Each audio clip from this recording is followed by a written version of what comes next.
भिवंडी शहरातील एकीकडे नवरात्र सुरू असताना रविवार दिनांक 6 ऑक्टोबर रोजी सकाळच्या सुमारास भिवंडी निजामपुरा येथे गोरक्षकांना 1000 किलो गोमांस पकडणे यश आले।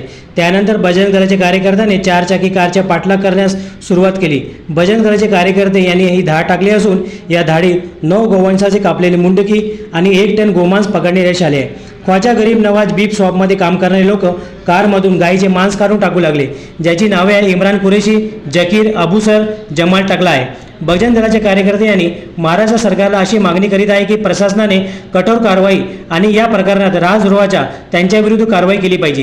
एकीकडे नुकतंच महाराष्ट्र सरकारने गोमातेला राज्यमातेचा दर्जा दिलेला असताना या महाराष्ट्रात गोवंशाची खुलेआम कत्तल होत असेल तर हे खपवून घेतले जाणार नाही। यावर राज्य शासनाने कठोर पावले उचलणे आवश्यक आहे।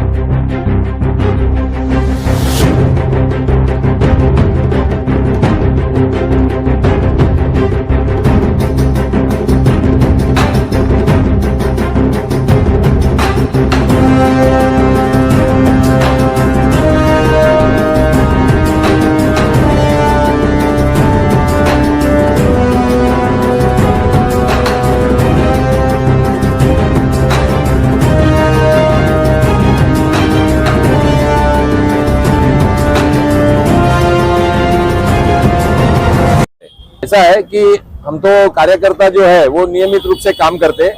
जब विपरीत सरकारें थी तब भी गौवंश कटता था, आज भी कटते, चोरी छुपी कटता है। तो छोटी गाड़ियों में गोमांस वहन कर रहे थे तो कार्यकर्ताओं को हमें इसकी तरह सूचना मिली और उन्होंने उसके ऊपर धाड डाली।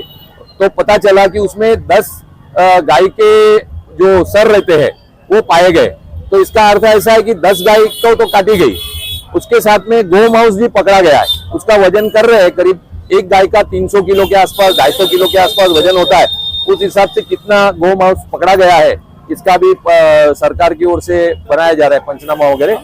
लेकिन कार्यकर्ताओं ने बड़ी हिम्मत दिखाते हुए उधर लिखा ही है बीफ बिक्री, जबकि बीफ बिक्री बंदी हो गई है। सिर्फ जो भैंस रहती है, भैंस का जो बछड़ा होता है यानी मेल बोलते हैं उसको, तो वो जो रहता है न रहता है उसको ही काटने की अनुमति है और किसी भी नहीं। लेकिन यहाँ पर तो गाय के मुंह पाए गए, गाय के मुंह के पाए गए। इसका मतलब इन्होंने बेकायदा रीत से गाय का कत्ल किया है। देखिए, ऐसा पुलिस की लापरवाही भी बोल सकते हैं क्योंकि इसी जगह पे इसके पहले भी छापा गिरा हुआ था। तो कार्यकर्ताओं का ध्यान था कि ये किस तरह से करते, रात दिन उजागर करते हुए कार्यकर्ता फील्डिंग लगाते हैं जब ऐसी गाड़ियां पकड़ी जाती है। क्योंकि चोरी छुपी जो उनको पता चलता है कि कार्यकर्ता कहीं पे फील्डिंग लगाया है तो वो चोर रास्ते से कहीं से भी भाग जाते हैं, पिछले दरवाजे से काम करते रहते हैं। लेकिन पुलिस का भी इसमें बोल सकते हैं कि इन्होंने ध्यान नहीं दिया।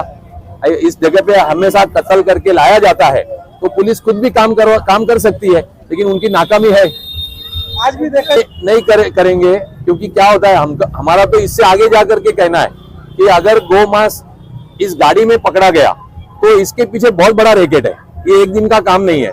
ये कहीं तो भी जंगल में, कहीं पे ऐसे मुसलमानों की जहां पर बस्ती है ऐसी जगह पर चोरी छुपे काटते हैं। यानी ये सब जितना भी पशुधन होता है कहीं मार्केट से खरीदा हुआ नहीं रहता है, वो कहीं भी हमारे किसान भाई रहते हैं उनके घर से रात के समय में चोरी कर लेना, इंजेक्शन मार करके चोरी कर लेना। तो इसका डीप इन्वेस्टिगेशन होना चाहिए। ये डीप इन्वेस्टिगेशन करते नहीं है, इसके लिए जड़ तक कभी पहुंचते नहीं है। अभी जब अगर ये 10 मुंडके कौन सी गाय थी, कहां से उन्होंने काटा, इसकी जड़ तक जाएंगे तो पता चलेगा कि ये बहुत बड़ा षड्यंत्र है। कई जगह पर इसका नियमित रूप से कत्ल खाना चल रहा है। काले को सील करना चाहिए। अगर पुलिस ने नहीं किया है तो हम आवाज उठाएंगे। एफआईआर कॉपी में काले का कहीं शो नहीं है। हाँ, काले में शो नहीं किया है क्योंकि रोड के ऊपर जब पकड़ी गई तो उन्होंने काले के अंदर भी पाया गया, वहां पर मटन था, तो उन्होंने उसकी जांच करने के लिए फोरेंसिक में भेजेंगे और फिर उसको सील करेंगे। ऐसा हम उनको पत्र दे देंगे। अभी ऐसा है कि कार्यकर्ताओं ने तो इतने सालों से, जब विपरीत सरकारें थी तब भी काम किया और अभी ये सरकार अनुकूल है ऐसा हम समझ रहे। लेकिन कैसा है, प्रशासन तो वही का वही है, पुलिस डिपार्टमेंट भी वही का वही है, वेटरनिटी डॉक्टर भी वही के वही है, फोरेंसिक साइंस वाले भी वही के वही है। वो लोग बहुत घोटाला करते हैं। इसमें क्या होता है, इन्वेस्टिगेशन अगर प्रॉपर होता है और जड़ तक जाते हैं तभी हमको रिजल्ट मिलेगा। ऐसा है, जो वाहन कर, ये गाड़ियां कहाँ से आती है, ये बिना नंबर प्लेट की गाड़ियां रहती है। अगर नंबर प्लेट वाली भी रहे तो उसका मालिक को पकड़ना चाहिए क्योंकि तुमने गाड़ी कैसे दी इनको। तो इस प्रकार से बहुत इन्वेस्टिगेशन में होशियार अधिकारी लगाना चाहिए। यहाँ पर एक सादा कांस्टेबल जो रहता है मेजर लेवल का, उसको सौंप देते हैं ये इन्वेस्टिगेशन, क्योंकि इसमें पैसे नहीं मिलते, इसमें पैसे कमाने का कोई रास्ता नहीं है। तो होता है ऐसा, तो हमारी तो मेहनत रहेगी, हम लोग करते रहेंगे।